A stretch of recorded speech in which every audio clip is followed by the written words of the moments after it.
Hello, my name is Justin McClure, and I'm here today with Will Sloan. And you're listening to The Important Cinema Club. And today, we're going to have ourselves a few laughs, because we're going to be talking about spoof movies. And surely you can't be serious. Please don't call me Shirley. Got that gag perfectly. It's all about the timing. So this is an interesting episode because we're talking about comedy, which I think that out of anything that we could talk about is the most difficult to articulate why we like something. It's funny. Yeah. If it breaks, it's not funny. Tragedy is a man cutting his fingers. Comedy is a man falling down a open manhole and dying. Comedy is a man in trouble. Well, okay. What's that from? I don't know. That was Jerry Lewis said that. Oh, was it? Yeah. And then he died a sad and lonely man. But let's not focus on the sad parts, like the end of Jerry Lewis's life. Let's focus on the funny stuff, like the output of Zaz. And that is David Zucker, Jerry Zucker, and Jim Abrahams. We should maybe say that we'll be kind of looking at the history of the spoof movie decade by decade. And and we're starting in the 1900s. Comedy began with... And later on, we'll be getting to, the modern day practitioners of the spoof movie, Jason Friedberg and Aaron Seltzer. Perhaps it's a little arbitrary that we're starting with the Zaz boys, but I think that's kind of where the modern spoof movie begins, right? I don't think that we could talk about spoof in any earlier context, and people could come out of the woodwork and go, well, look at this spoof like Hell's a Poppin' making fun of all of this stuff, this. Or what about Mel Brooks? Exactly. Well, we talked about that Mel Brooks we weren't going to discuss in this episode because he deserves his own hour dedicated to him. But also the Zucker brothers and Abraham seem to have created a whole other kind of, maybe not a whole other kind of thing, but they created something that's like the rapid fire. Kind of jokes. Yeah, and, joke. And the Zuckers and Abrahams came out of doing sketch comedy. Their first big show was Kentucky Fried Theater. Exactly. Yes. They were able to take this kind of sketch comedy and move it into the filmic realm. Man, I'm using a bunch of big academic words that I'm making up. Hey, listen, before we talk a little more about the Zuckers, do you like spoof movies? I love spoof movies. And I'm going to say this right off the top. I'm not even saving this as the conclusion to this whole episode. The reason I love spoof movies are not the spoof parts of it. And I would really like to meet somebody who goes, oh, my favorite parts is when they make fun of things that are popular at the time of their release. I just like to be reminded of things I know about. I like to be reminded of movies that came out 6 months ago. Or sometimes have not even come out, as is the case with Disaster Movie, where there was a joke from Hancock, which was only in the trailer. I probably, before this episode, would have said that I am a casual fan of spoof movies. Having prepared for this episode, I think it is, at times, my least favorite genre. Really? I mean, a bad spoof movie, oh my god, there's nothing worse. Well, I think that when people talk about their love for spoof movies, often what they love is an extension of that Zaz brand. It's not specifically spoof, but spoof itself became an extension of that. But I'm sorry, the Zucker brothers, even though they were great, they also paved the way for a lot of less funny people, because in the Zucker brothers movies, not every joke had to be great. It just had to be really fast. And there were also a lot of jokes in a movie like Airplane where it's the joke is that it's so lame. Yes. And so that liberated less talented people to make a movie like, say, Epic Movie or Meet the Spartans, where it could be well, every joke's lame. But or Plump Fiction. Or I don't know, National Lampoon's Loaded Weapon 1. National Lampoon's Loaded Weapon 1 is great. How dare you, Will? I'm sorry, I haven't actually seen it. 2001: A Space Travesty. I mean, that's bad. That's a whole other genre, which is a Leslie Nielsen on his Past to Death film series. Okay, so we'll get to that. Let's get back to the Zuckers. So the Zucker brothers, they were silly. That was their comedy. And it was often an extension of something like Mad Magazine, which is just this wacky kind of anything goes comedy with some very specific rules in place that would define where the laughs come from. Yeah, I found an article which I forgot to make any notes on. Yeah, that David Zucker wrote, right? Yeah, it was the 15 rules of spoof movies, and one of them is if there's a gag in the background, what's happening in the foreground has to be serious. You can't have a gag on top of a gag. Well, I don't know if I agree with that, but that's mostly because he viewed movies as he doesn't want to waste a gag in the background if something is happening in the foreground. But it's important to have these rules. They may not have created these rules at the start. They may have been rules that occurred to them when they had to define their craft.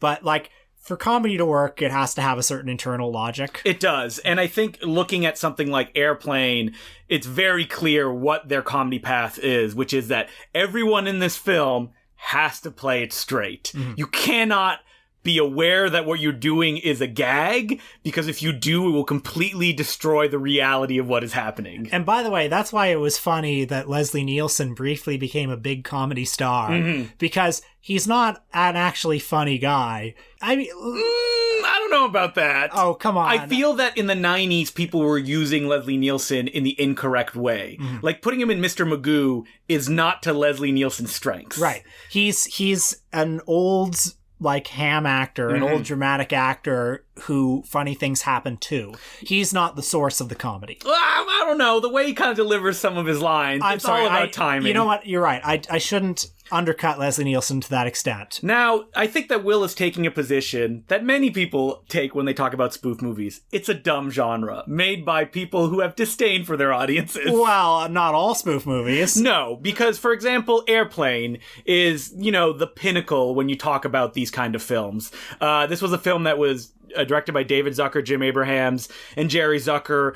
Their first one, Kentucky Fried Movie, was directed by John Landis. And is very funny, gotta say. I mean, there's definitely some missed parts in it, but there's some really high hits as well. Well, the Enter the Dragon spoof. Yeah, which is 40 minutes long. Absolutely top-notch. I haven't seen it in a few years. And Kentucky Fried Movie led to, like, a series of those sketch comedy movies, like The Groove Tube and stuff like that, which my dad used to say was the funniest movie he's ever seen. Dad, you were incorrect. I saw it on film at a film festival, and woof, was it brutal. Wow, imagine that. The Groove Tube on 35 millimeter. It may have been 16 millimeter. But Airplane is a film that they actually took a screenplay from a movie that had already been made, 0 Hour. They bought the rights, and they technically remade it. And a lot of the dialogue, I think there are YouTube compilations where they, like, do scenes side by side. A lot of the dialogue comes straight out of 0 Hour. And I think it's the seriousness that really, like, gives you the framework for the jokes, because when you have something so serious, then you swerve into comedy, and that comedy can't just be something random, because that's not necessarily funny. What's funny is, like, misunderstanding, which is the root of really all comedy that's not based in pain. Yeah, in the bad spoof movies that I watched this week, I mean, it's such a, like, cliche thing to say, but, so much of what's important in comedy is the element of surprise. And when I watched a movie that I know you like, Jane Austen's Mafia. Love it. There were too many scenes in that movie where I thought, yeah, of course, this is the gag that would happen here. Whereas his dick is so big that it knocks stuff around in the room. Yeah. Whereas in Airplane, when one of the people says, oh, the shit's really going to hit the fan, and then it cuts to another room where there's, like, literally a fan and shit hits it. That's surprising. Yeah, I think that when we watch some of the bad spoof movies, it's that, like, setting up of the gag where you're like, ugh, no, please, no. And then you get exactly that one thing that's what hurts the most. And like you said, the surprise or the twist of it of, like, oh, that makes sense that they went here, but I did not expect them to do that. That's what's funny. Or in Airplane, there's a scene in the flashback to, like, the bar, the rough and tough bar, where, like, the camera pulls out and it reveals that the two poker players who are about to have a fight are Girl Scouts. Yes. And so that's only so funny. But then their fight gets so brutal where one of them throws the other one off a staircase and, like, they crash through a table. It's that twist on it that's funny. And then there's a scene where they do the Saturday Night Fever parody. Like, that's not inherently funny in itself. It sounds a bit lame when but there's jokes in there that are not specifically related to Saturday Night Fever, and that's why it's so funny. Like, I think that Airplane, while it's held, like, in such high regard because it was the first one to really, like, get it right, my personal favorite of their films has to be Top Secret. Well, I will say that after watching Top Secret this week, I immediately put on Airplane after. And while I still think Airplane's a great comedy, it's suffered in comparison. So Top Secret is like the Zaz guys. They just figured out like what's funny and they pushed it that much further. And the fact that they don't like the movie that much, and they say so multiple times in the commentary track, is mostly because the film bombed at the box office like really badly, and that they decided to make a parody of like Elvis films. Okay, so this is why I think Top Secret is maybe a disputable contender for this episode, because Airplane is a spoof of, more than anything, the 70s airport films. Yeah, but when I say spoof, what I'm specifically talking about is that Zaz style. Because there's no other way for me to talk about this like wild craziness without using their output as the example of it. Yes, it's that. But there also has to be like an element of movie parody, movie pastiche. Elvis movies in Top Secret. I'll give it to you, but just barely. Okay. I mean, there's massive musical numbers throughout. We should, and you like World War II movies. Yeah, exactly, and like kind of Cold War thrillers. But it's definitely less specific than Airplane is. But that specificity is not that interesting for me. Well, I mean, it's interesting that Airplane has outlived any of the airport movies. And that as a kid, I didn't know what Airplane was parodying. Yeah. But I loved it anyway. Yeah. Like, because that was not a source of comedy for me. And I don't think anybody, even our age, watching the movie now, that's a source for comedy for them either. Because they don't have that frame of reference of all those airport movies coming out. Yeah. I only saw one of those airport movies this year for the first time. I know, I saw it with you.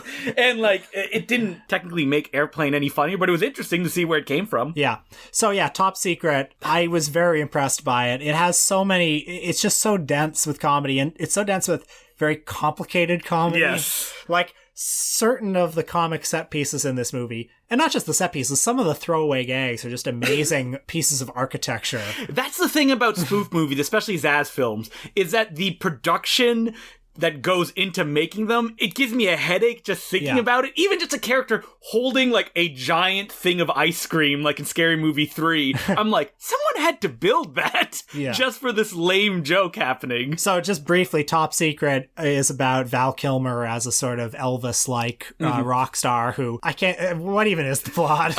He goes to like a Russia-like country to do a concert, and he gets involved in like a political rebellion, which leads to a long Blue Lagoon parody. Everybody remember Blue Lagoon, right? Yeah. Well, there are a lot of, like, it's unclear exactly when the movie is set, because there are times when it's like World War II, but then there are references to, you know, Jimmy Carter and a lot of current stuff. And it's also a film that has probably one of the greatest comedy set pieces in any film ever, which is the cowboy fight that climaxes the film. Okay. And I don't want to spoil it for anybody who hasn't seen it. Okay, that cowboy fight, that fight scene is... I was watching it like jaw on the floor. Because the sequence, the way it plays out, is that like it's funny like right from the get-go, but then it's the layers that are added on to the set piece. It gets bigger and bigger and bigger. Well, this is the internal logic again, because it has to, for a scene like that to get as absurd as it does, it has to start from a slightly logical place, and then it just pushes the logic a little further, and then a little further, and then a little further. And that's what Zaz does best, is that when they take like something that it makes sense when you see it, but why would anybody do that? Like the joke of Val Kilmer, he's like painting outside his window in the train, and then reveals that he's just painting like blurry trees. Yeah. So that fight scene is an amazing piece of architecture. Another one is the scene with Peter Cushing, the backward scene. Yeah. You know, any of the musical sequences, like there's that one bit when Val Kilmer and the girl are dancing, and they're doing exposition at the same time, and they're doing the craziest dance in the world. The dance gets increasingly more ridiculous as it's going along, and you think, you know, this is a single take, and these actors have to do all of these dance moves while delivering all this exposition. This is really hard work. I think that the thing with Zaz that frustrates me the most when it comes to the reaction of audiences is that it's dismissed very easily as like, oh, well, that's dumb. Like, it's like a pun. Like, it's easy to do. And they're going for the cheapest laugh.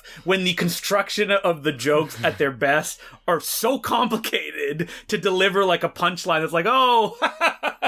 Man, even a throwaway joke like in the background of one scene where there's a giant statue of a pigeon, and then And then like there were three guys on strings, like on wires, like flapping their arms like a bird, and they land on it. Yes. It's not funny when I describe it. And if you listen to like them talk about the comedy, there's almost like a Kubrickian level of like precision to what they have to do. I don't know how they do it. Like, how does it stay funny to you when you have to choreograph something that complicated? How do you not lose sight of the joke? If you listen to them talk about some of their later movies, they treat them with a lot of disdain, and a lot of the commentary tracks are filled with them making fun of the jokes. Right. Like, there's this one joke in Scary Movie 3, which is a David Zucker joint, where a character is going through like the Ring style like death sequences, where she's like, "Oh my god!" Mm-hmm. And like she pretends to get her hand chopped off. She pretends to have like a heart attack. At one point, she pretends to be electrocuted and she pisses herself.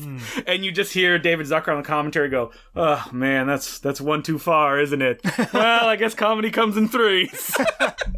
They obviously find this funny, but they can also distance themselves from it without feeling, I mean, their later movies, pandering to the audience. A little movie called An American Carol was probably his best film. Let's save that until the end of this episode. So after Top Secret, I think that the Zaz group is defined by the Naked Gun series. Naked Gun 1, 2, and then Naked Gun 3, which they produced but did not direct. Well, no, actually what it was they all made the first one, but then 2 and 3 were just... It was either Jerry or David. Oh, just one of them took it? And then I think Pat Proft was involved. Yeah, Pat Proft, who was one of their comedy partners. You see his name on a bunch of writing credits. He, like, produced some stuff. But, like, I think what's interesting about the Zuckers and Abrahams is that they always fought against the perception of their movies. Because, like, they could have just made, like, Top Secret and Airplane-style comedies till the cows came home. But they were always fighting in other directions. Like, Jerry Zucker went on to direct Ghost, which won tons of Academy Awards. The three of them also made Ruthless People. Yeah, I never have seen it. I think I saw it on TV when I was a kid. Was it funny? I can't remember it, but it's not like a spoof movie. And I think that the reason that they kept doing this is that, like, the movies that they were making, while people said it was hilarious, they just didn't have any respect for it. And it's tough to do something over and over again when people are like, well, this is funny, but it's dumb, and it was probably made by dumb people. Well, it's a good thing David came to his senses and made An American Carol later. What do you think happened to David Zucker? 9/11 I was going to say 9/11, yeah. Where supposedly people that know him says he's still like a super funny guy. I heard an interview with him on the Gilbert Gottfried podcast, and I thought he was very funny and likable. And they did not talk about An American Carol. So what is An American Carol for people that don't know? Okay, yeah, we should maybe talk about it a bit. An American Carol was made in 2008, and it was released just weeks before Obama was elected, and it is a parody of Michael Moore, where Michael Moore, it's like a Christmas Carol where he's shown the history of war from the Ghost of Christmas Past, Present, and Future. One of them is General Patton, and he's played by Kelsey Grammer. And the whole movie is basically a conservative defense of the Iraq War. The thesis is, well, Michael Moore is against the Iraq War. Newsflash, war isn't always bad because it stopped the Nazis. I wonder if he's like a pro-Trump guy. I wonder. I don't know. I mean, An American Carol quite cynically has, you know, a little bit of stuff in there for the social conservatives. There's a bit of stuff in there for a lot of different factions of sort of the Bush conservatism, but he's mostly a neocon. He's mostly into war. And it's not coming from the position of like, oh, I just want to make fun of the liberals because everybody's bad in their own way. It's a very specific, like, defense of, like you said, a neocon position. Yeah, it's a very interesting time capsule. And it has all the conservative celebrities. It has James Woods, Kelsey Grammer, you know, some who I'm forgetting now. But I mean, like, David Zucker, when you talk about his later career, he was definitely like struggling because he made a movie like Basketball, which was based on the fact that South Park was big and they wanted Trey Parker and Matt Stone to star in a movie. I never actually saw Basketball. And they supposedly hated each other when they made the film. It was a big favorite of mine when I was a teenager. Trey Parker and Matt Stone hated each other? No, they hated David Zucker. They did not want to make this movie and they had no respect for it. Interesting. I remember thinking it was one of the funniest movies of all time when I was a kid. I watched it a few years ago. Yeah, it didn't really hold up as well as I remember. I should maybe look into it. I am a little curious about what a Trey Parker, Matt Stone live action... you haven't seen Cannibal the Musical or Orgasmo? Sorry, I have seen Orgasmo, but I'm thinking post-stardom. And when you're talking about spoof movies, it's impossible to escape the glut of 90s spoof pictures that came out because video stores needed content and there's no easier way to just make fun of something. Most of them, yeah, straight to video, as you said. Like, you just got Plump Fiction on DVD. Okay, it was $2.95, and when I picked up the DVD, I went, ooh, a commentary track. This is how to get Justin to buy a movie. And when I listened to the commentary track, it's absolutely worthwhile, because the director of it, who has not directed a theatrical film since, but went on to do, like, the worst sitcoms in the world, is very, like, honest about the movie he made and why he made these decisions, while still having that touch of, like, he doesn't know why these things are funny. Like, he doesn't quite understand, like, what kind of movie that he's making or what the beats he should hit, which is the perfect kind of commentary. Well, you know, Plump Fiction is on YouTube, and this morning I watched 10 minutes of it, and then I said, you know what? It's a nice sunny day. Maybe I should go outside. And then you walked all the way to my house. That's right. Is not close. The time that I would have spent watching Plump Fiction, I spent walking a long distance to Justin's. I know that we're getting near the end of us talking about spoofs, but I want to talk about... Oh, no, far from it, because we still have a lot of territory. But I do want to talk about just kind of what it means to, like, start spoofing something. And I'm talking about specifically a place like Italy, where they made so many movies so quickly that what ended up happening is they started spoofing them. And what a spoof series meant, for example, spaghetti westerns, when Bud Spencer and Terrence Hill started making their Trinity series, which are like spoofs of those kind of movies, that was the death knell to that genre. That's actually like that with a lot of genres. It's like Abbott and Costello meet Frankenstein, you know, when some long-running series or long-running cycle eventually... I know people were predicting it a few years ago with Deadpool, that it might be like that with superheroes, but that doesn't seem to have been the case. Nope. You just look at Airplane as well. That was pretty much the death knell for those kind of movies as well, that, like, disaster kind of picture. And I mean, Top Secret was tackling Elvis musicals, so they were pretty much on their way out at that point. And there's something kind of a bummer about that, I feel, because the idea of spoofing something and saying, like, haha, look how dumb this is. I guess Scary Movie, too, was also like the end of that 90s horror cycle. Which was Scream. Like, I Know What You Did Last Summer, et cetera, et cetera. And when Scary Movie continued to go onward, it was not only diminishing returns, but they didn't know what to parody anymore. Like, the fifth one was a parody of Mama. Like... You know, if Harvey Weinstein weren't currently, in hiding, I'm sure he would be greenlighting another Scary Movie because, you know... It and stuff like Get that. Out, yeah. The Quiet A Place. Haunted House is here to take that burden of the Scary Movie franchise. You're very right. But, like, the 90s, the way that they were able to get so many spoof movies in is that they would just utilize the titles of the movies that they were parodying, like the aforementioned Plump Fiction, the very funny Fatal Instinct, which was directed by Carl Reiner, which features an amazing lead performance by Armand Assante, who, like, does it completely straight, and that's why it's as funny as it is. I mean, Carl Reiner is a guy who would do spoofs as well. Like, Dead Men Don't Wear Plaid is like a straight-up spoof of the noir genre, implementing clips from those films to actually kind of underline what's funny about it. But he's not someone that people usually talk in terms of, like, the masters of the spoof. Or, I mean,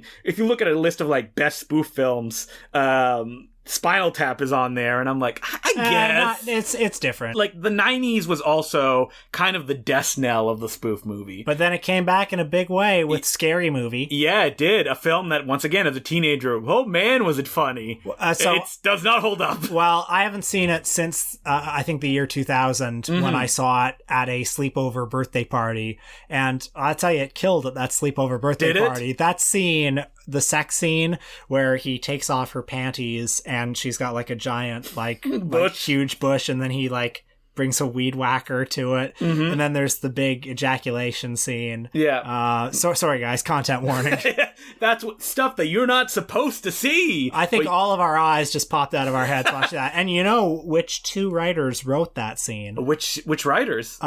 Jason Friedberg and Aaron Seltzer. Wait, are you talking about the movie guys? That's right. From 2 of the 6 writers of Scary Movie comes Date Movie. Ah, man. Now, I revisited 2 of the Seltzer Friedberg oeuvre for this podcast. I was a little bit too old to get into those movies when they were coming out. It was never something that I had any affinity for, and I don't even think I saw any of them in their entirety until a few years ago. I watched The Starving Games with Matthew Kumar. I was definitely too old for them. Yeah. And in fact, I remember when they came out just regarding them with like utter contempt. Really? I thought, like, good God, like the barbarians are at the gate. We have to do something about this. This is wrong. And and what's wrong about them in a way that like it's not wrong about Airplane? I know what it is. Let's just like lay it out. Well, it's not funny. Yeah, there's not really jokes in these movies, which is kind of shocking coming from two guys who worked very closely with David Zucker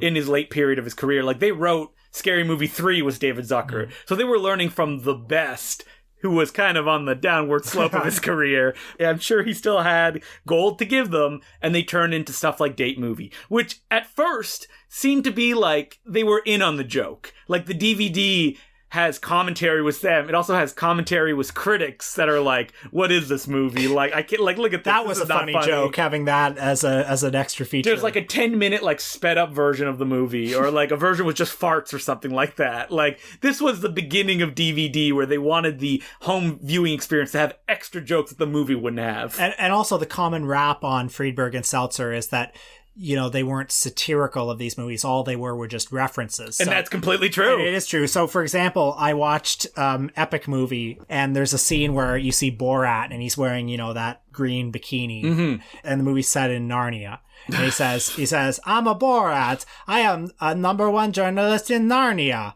And then it cuts to something else. And then it cuts back to Borat, and he's like kissing a woman. He says, this is my sister. She is #1 prostitute in all of Narnia. And then it cuts to something else. It's like, that's just the joke from Borat. All they do is not only make a reference, is they tell you what that reference is. Oh my God, yeah. Every single time. In Meet the Spartans, which me and Will watched together, like, voiceover tells you what the joke is. Like, an Ugly Betty impersonator comes up. Remember Ugly Betty? An Ugly Betty impersonator is there, and somebody says, it's Ugly Betty. And the joke is, this is the prettiest woman in 300 Land, and it's Ugly Betty. That's the joke. And I mean, the thing is, Ugly Betty, she's already called Ugly Betty. Yeah. Calling her ugly... Okay, but, even we don't want to list all the jokes of these bad movies. Honestly, like, who even gives a shit? Watching these two movies this week, I no longer felt the same sense of indignation that I felt 10 years ago. Oh, really? Well, I mean, they're bad, but yes. It's also like... But it's also like, for the landfill, right? Like, It's not like these are movies that are being held up as the comedy standards. These are ephemeral movies for children, so... But who are these two guys? Because... they don't really do many interviews, except for one amazing one that appeared on Grantland. What is it called again? It's like... I can't remember what it's called, but just search Jason Friedberg, Aaron Seltzer, Grantland, and it's a really great profile of them. And it goes into the fact that, like, they're not just churning these out with a stone face to make money. Like, they kind of want these to be funny. Well, they were screenwriters for years, and they had so many screenplays that they wrote and sold that just never got produced. Like, in the 90s, they wrote an action film for Jackie Chan, and his asking price was too high, but the studio liked it, so they did some script doctoring work on Double Team. Great movie. Yeah. They sold the pitch for Scary Movie, and then the Wayans brothers took it over. And then, their big dream project was a biopic of Liberace, I swear to God, which... They're like, Steven Soderbergh got in there before us! And for a long time, it had Nicolas Cage attached. I mentioned on our Steven Soderbergh episode that Steven Soderbergh likes to take, like, screenwriters who work on shit and give them, like, a chance to do right. How amazing would it be if he took those two guys? Well, he's already made a Liberace movie, I'm afraid. I know. But, like, on another project, because... as you look at the movies that they made through their career, you can feel them going, why should we even try? Like, why don't we just do jokes from trailers of movies that haven't even come out yet? Or it's like, Paris Hilton will show up. But it never reaches that level of, like, anti-comedy, right? Like the Tim and Eric kind of thing. Why do you think that is? They want to be a little cleverer. They want to be Airplane. I think it's weird. They are simultaneously cynical and also they want it to be funny. It's neither a funny movie and it's also not just like a completely stupid exercise in anti-comedy. If it was anti-comedy, if it had just been just a little bit dumber. Yeah, or just a little bit lamer. Then it could be Freddy Got Fingered. Yeah, we watch Meet the Spartans and there's a You Got Served parody that goes on for 10 minutes. And they're just dancing. There's no jokes. Like, they're just dancing. We watched Meet the Spartans at 1.7 speed. It still felt slow. Yeah. And it was an hour long. And don't worry, we missed nothing. No, we did not. Earlier today, I watched Epic Movie on 1.5 speed, and I gotta say, I quite enjoyed it. Oh, did you? At 1.5 speed, it is a hallucinatory experience. There's just so many... I mean, it's better... a little bit than Meet the Spartans because Epic Movie just has more stuff in it. And they're still theatrically released at that point. Wait, I think Meet the Spartans is also theatrically released. I think it opened at number 1 at the box office. It did it? Yeah, I think so. That's crazy. And it is as nothing a movie as has ever been made. I mean... It takes place on one set. Epic Movie is like an epic movie next to it. I mean, it's just got so many more things it's doing. It has so many more movie parodies. Yeah, Meet the Spartans is just... Most of it, as you said, is on one set, and most of it is just one joke, which is 300 is kind of gay. Over and over and over again. And the whole thing before the credits roll at, I think, the 64-minute mark. Yeah, probably earlier. I think the 62-minute mark. Okay. Like, it's brutal. And the credits are padded with deleted scenes. A musical number. Oh, yeah, an American Idol music number. Yeah, there's a Sanjaya impersonator in it. Which Will knew who that was, and I had no idea. There's references to, like, Britney Spears. There's a Britney Spears impersonator from like that era when she was shaving her head. In the first 10 minutes, Will went, I wonder if there's going to be any Lindsay Lohan content in this. And boom, they pulled it out right in the last minute.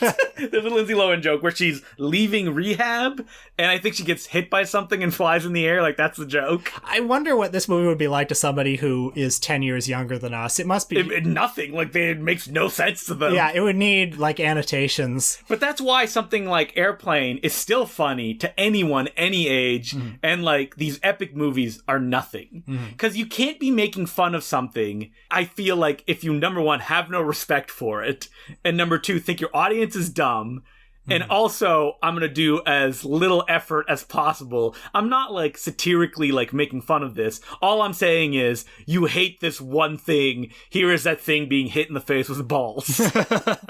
Like, that's all the movies are. So, we've made the controversial statement that we think Epic Movie and Meet the Spartans are not very good. Do you think there's a place for these kind of spoofs, though? Like, do they even exist in this media landscape where stuff gets gobbled up so fast that, like, it's gone within a day? Yeah, that's a really good question. And, like, there are fewer sort of mass culture things than there were. I mean, you know, there's Star Wars and there's Marvel Comics movies. I mean, they're making a Star Wars parody, so... We saw that on IMDb today, yeah. And, you know, they did a Fast and Furious parody. So there are definitely, like, certain big mass culture things that everyone sees, but there are fewer of them. But if you look at something like the way that memes propagate, the joke is not even a parody of it, but just permutations it can take. And that's what the joke is, right? Do you remember we saw that movie at the film festival, Mango Shake? Yes. Is that kind of like that? I mean, like, yeah, so Mango Shake, it's funny because no one can watch it. Yeah. Like, I don't know when it's going to come out, but it's the perfect example of, like, what teenagers think comedy is now, which is a mixture of, like, very heartfelt drama with just nonsense Adult Swim craziness. Yeah. And it's all kind of mixed together. Because I guess something like Adult Swim kind of killed the parody movie, right? I guess. Because that anti-comedy kind of... Look at all this absurdity of these things. We're not saying they're dumb. We're just kind of deconstructing them in a ridiculous way, and that's why it's funny. Like, Tim and Eric is like what Epic Movie Meet the Spartans should be. Like, Tim and Eric... And they were kind of on the same path, right? So they couldn't do what Tim and Eric was doing. But, like, Tim and Eric is also, in all the things that they parody, are very meticulous. Yes. You know, they have the aesthetic of everything absolutely stone cold. But I feel like Tim and Eric, like, one of their go-to gags is, like, the destruction of the thing that they're parodying and watching it kind of, like, fall apart, which ends with one of them screaming on camera. Right. And, like... That's not what, like, Zaz would do. They would do something different. And now I don't know if... Zaz are more affectionate about the things they parody. Yeah. And I don't know if that kind of silliness has a place anymore. But I feel like it does. I feel like there's going to be a film that does that kind of, like, wacky Mad Magazine Zaz-style stuff. And it's going to work in a way that, like, it doesn't treat its stuff dumb, but it's just very affectionate toward it. Well, listen, Mel Brooks is still alive. I think he is 92. Spaceballs 2. He may have 3 after the animated web series that came out. Yeah, he may still have one more in him. I mean, our friend Peter Kaplowski really wants to do a parody film. Like, that's all he wants to do. And he's like, we could make it a parody of, like, A24 film. I'm like, wow, that's very specific. He's like, a Swiss Army man comes out and he's just like a Swiss Army knife. I would be interested in seeing a parody of A24 movies. But, like, that's so specific that I don't know if it would work. If you kind of construct the gags out of, oh, look at this thing you know, look at it in a dumber way, then you're just making a movie. Yeah. All right, so bring it back. If anybody has millions of dollars, I'll make a spoof movie for you. What could I spoof? Politics in the world today. I don't know. I think it's immoral to laugh in the world now. Yeah, I agree. There's too much suffering. So, send us letters at importantcinemaclubpodcast@gmail.com. No letters this week. No letters this What's week. wrong, Shocking. guys? Oh, you know what? We've had letters on, I think, the last 20, 25 episodes. And some of the times we've had like 4 or 5 letters. So that's fine. Like, we'll take a break this week, but I hope to have some letters soon. And you can check out our Patreon episode this week. As per usual, it's like patreon.com/the Important Cinema Club Podcast. This week, we talk about Super Troopers. I know that the world, to steal a Will Sloan turn of phrase, has Super Troopers fever right now because Super Troopers 2 was recently released in cinemas. Do we love it? Do we quote it all the time? Or is it a movie that we don't understand? Check out our Patreon episode and you can find out. It's $5 a month and you get 4 episodes every month. And we're doing something a little different next week. We're taking the week off, except if you are a Patreon subscriber, because Justin and I are going to Rochester, New York to go to the Nitrate Picture Show, a weekend film festival where they show an assortment of, 10 maybe classic films on nitrate film stock. So if we don't die, if somebody doesn't light a match in the theater, they're like, we know Will and Justin are in the audience, this is our chance. We will be doing a special full-length Patreon episode about our experience at the festival and all the movies we saw and the particular dare I say, sexual allure of nitrate film. And the regular episode will be back in 2 weeks with something. I don't know. Yeah, we don't know what it is yet. We'll probably say it on that Patreon episode. Probably something a little more serious. Yeah. We're going to be doing... Robert Bresson? Oh, man, Robert Bresson. We'll see. Okay. Let's see what we see at the Nitrate Picture Show. And if they're all laughs, then we'll be good. And if they're not, then we can do something serious. Okay. I'd also like to thank people that became Patreon subscribers this month. We have Peter Fishbeast, Daniel S., Thomas Johnston, Scotty Gilmer, Kevin Senny, and Stephen Rice. Thank you very much for becoming Patreon subscribers. We cracked the 100 Patreon subscriber ceiling, and we're going to push for 150. So if you're on the fence and you're like, well, I don't know, maybe I should, maybe I shouldn't. If you do, we're going to do a commentary track when we hit 150 for a very special movie. Should I say what it is, or should we build it up for people to figure out what it is? Man, I'm torn. Because I'm very excited about it. Okay, let us just say it's a movie that we'll be able to actually sync up and do like we did for Detour and put it on YouTube. By which you mean it's in the public domain. Yes, it is. Well, in the gray zone of public domain. And it stars one of our favorite actors. Oh, no, you're going to give it away. Okay. But we want to hit 150, so become a Patreon subscriber now, and it's very much appreciated. As per usual, you can follow me on Twitter, DeClueJ, you're... Will Sloan, ESQ. And I'm Justin DeClue on Letterboxd, and go to filmtrap.com to see notes on this episode. I will also post my probably top 5 favorite spoof movies, most of them that I did not mention on this episode. Repossessed. Yeah, the classic Liam Neeson Exorcist parody. And Leslie Nielsen. Yeah. As a kid I would always get them confused, and I still get them confused now. And who can forget Stan Helsing? Oh God, I saw Stan Helsing. Did you? Yeah. Why? I was reviewing it for a publication. That's the actual worst movie ever made. And that even has a parody of the Scary Movie cover where they're all in movie scenes. No shame. Stan Helsing. I mean, Friedberg and Seltzer are so much better than Stan Helsing. Really? I swear to God. Patreon episode. Yeah, let's do it. All right. So until then, my name's Justin DeClue. I'm Will Sloan. Thanks for listening. So I'm glad that we have the end of the episode here to really focus in on a movie. In this particular case, Jane Austen's Mafia. A title that is not funny in any way. I think there's an exclamation point at the end of it. I actually find the title quite endearing because Really? I think it's supposed to be like Mario Puzo's The Godfather.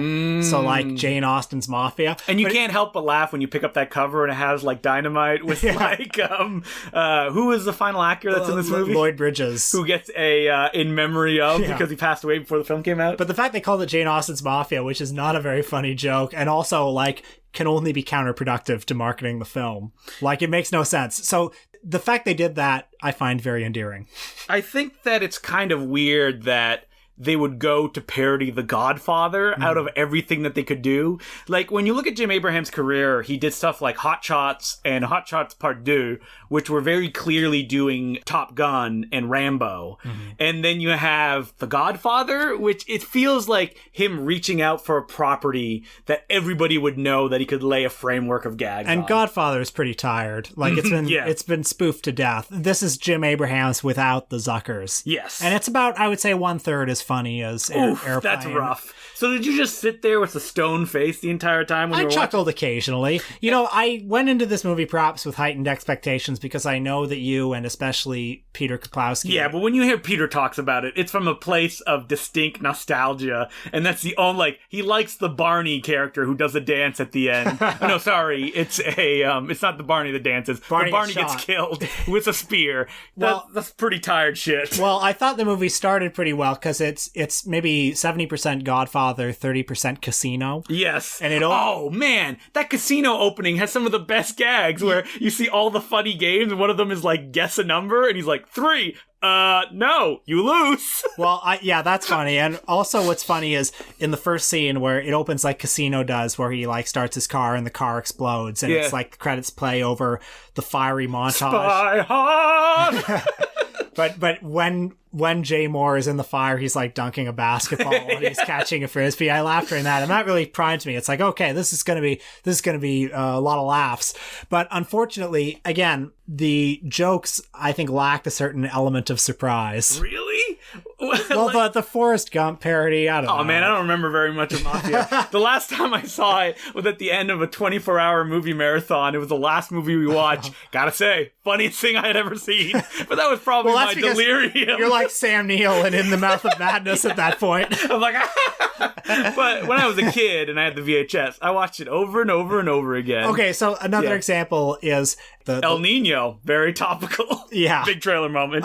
The wedding scene where Lloyd Bridges is like at his desk like Don Vito Corleone and he gets up and then he just starts falling over everything like he gets his head caught in the window or something. It's I was watching that kind of thinking I should be laughing at this, but I just sort of expected this to happen. Now, do you think that like Zaz has only so many gags they can do? Like, cause that gag is like the hilarious bit in the opening of Naked Gun where O.J. Simpson gets caught by the criminals that he's stalking and he like lands against a wet wall and he's like, oh no, and then he like lands in a birthday cake. Well, I was definitely conscious while watching Jane Austen's Mafia that there are certain... I'm glad you can put the full title every time you say it. Or as I say, Jane Austen's Mafia, because that's an exclamation mark. But I was... Rest in peace, Lloyd Bridges. I was definitely conscious of the fact that they have certain ideas that they return to over and over again, like people falling downstairs, people being hit, people getting kicked in the nuts. Like Jim Abrahams doesn't lean into the wordplay in the way that he would do with the Zuckers, which I think is missing from their films. I mean, even David Zucker, as he went deeper into his career, he would stop doing the kind of word gags. And like Scary Movie 3, underrated, I have to say, is filled with people being hit in the nuts. Like, that's all it is. I definitely enjoy a good not hitting gag occasionally. I mean, getting back to An American Carol, one of the interesting things about it is how much it wants to hurt the Michael Moore character. He's constantly being hit and he's falling and in a way that seems like very personal. Like they actually want to see physical pain on Michael Moore. But because of that, occasionally I laughed. Well, I mean, Mafia does have, like, big, broad jokes that do tie back into, like, the classics that they used to do. Like, you know the joke where he survives the explosions and he's all, like, destroyed and horrible looking? Yeah. And everyone starts vomiting, including the horse! I wasn't so wild about that. You know, What? If you were there with me, you would have laughed. Probably. I mean, add a star to my rating if I saw it with you and Peter. Yeah. The gag that I thought was really funny was a more conceptual gag where it's Christina Applegate has become the president, and she's gone to this like UN conference for all world peace, and like the Pope is there, Saddam Hussein is there, the Dalai Lama's there, and they're all going to sign this document. But then Jay Moore comes and she sees him, and it's like, what are you doing here? And he says, I wanted to show you your son. I was going to say this joke. It's so good. And she's like, I'm a mother? Yeah, that's such a funny joke. And then she's caught up in this, and then they don't end up signing the peace treaty. Yep. So that's funny. I mean, that's how Naked Gun starts, where it's like a meeting of all the like political bigwigs at the time. Yeah. And wait, who does like Leslie Nielsen like wipes away the birthmark of Gaddafi? Gorbachev. Yeah, Gorbachev. Yeah. Good joke. And, you know, Mafia, okay, so if you don't like it that much, I can understand. Like, I don't hate it, though. You didn't see it on Blu-ray, though, right? The new remastered version, which is coming out this week, which we should have announced. That's why we're doing this episode, because it's in honor of Mafia finally coming to Blu-ray. Well, listen, if you're a Mafia head, as I know that some people are, that sounds like a good investment. Any commentary track. Holy shit. With James Abrams. Who's putting it out? I believe Kino is putting it out. All right. Yeah, I mean, Kino will just release anything. So. You know what? They're doing God's work. Listen, I'm really glad that as you were talking about the thing about the UN and someone giving a speech, you reminded me what Jerry Zucker's last film was. Do you know what it is? Yes, I do. It was Rat Race.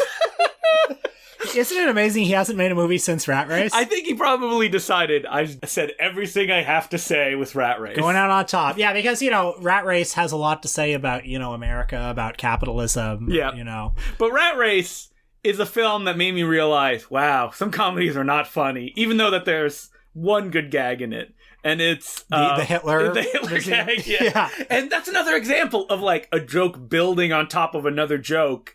And that's why it's that funny. You know, Rat Race is a lot like, you know, not just in its plot, it's a lot like It's a Mad World, because it's not particularly funny, but it has so much stuff happening in it that you're kind of under the impression that it's funny. As a kid, I remember looking at it and going, I like all these people. There's John Cleese, there's Mr. Bean. Mm-hmm. Why aren't they making me laugh? Mm-hmm. Like, Mr. Bean is just doing, like, generic Mr. Bean shtick. It even ends with my favorite band in the world. Oh, Smash Mouth. Giving a concert at the end. The funniest part of that is when one of John Lovitz's kids yells, "It's Smash Mouth!" And then, of course, they play All-Star, and all the rat racers are on stage dancing with them. My other favorite part of Rat Race, we're going pretty long. Bonus Rat Race episode. Patreon. My other favorite part of Rat Race is, you know, after John Cleese has had them at the meeting where he says, you know, you should all go to this place to get the money. They all race out, and as they're racing down the stairs, Who Let the Dogs Out plays. Who let the dogs out? Who, as you know, Rowan Atkinson is running down the stairs. Because really they are funny. The dogs. I don't understand why, like, Jerry Zucker made, like, Ghost. He made First Night. Then he made Rat Race, and he went, that's all I want to do. That's it. It's a baffling trajectory, isn't it? I don't understand why Hollywood just kind of, like, dusted their hands of him. Well, a few weeks after Rat Race came out, 9/11 happened, and America just wasn't in the mood to laugh anymore. No, they weren't. Yeah.